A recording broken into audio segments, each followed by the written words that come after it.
vowel consonant E. Again, this pattern also will be at last of the word. Okay, E is at last of the word.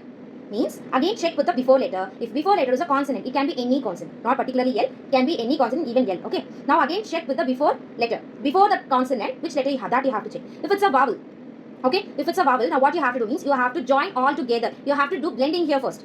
Do a blending. Just listen to the sound and check whether it's making a sense, which is you're getting a meaning or not. That you have to see. Okay. If you get a meaning, then you can chunk directly.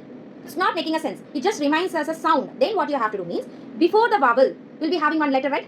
That you have to take. Again, you have to check with the before letter. Again, combine all together and do blending and check whether it makes a sense. If you get as a sense, then you can chunk. So when you get a meaning, then only you can do a chunk. Or else you have to take the before letter. Is it clear? Now, for example, the word is D-A-M-A-G-E. E is at last. Before E, we have a consonant. Before G, what we have means it's A. It's a vowel. So vowel consonant E means you have to combine it together. Just do a blending. Age. Age. It makes a sense? Yes. Yes. So we have to chunk direct. Okay? If it's not making a sense. Okay? For example, O-N-L-I-N-E.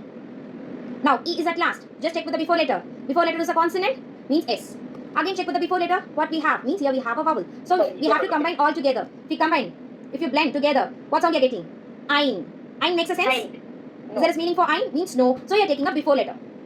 If you combine the before letter, line.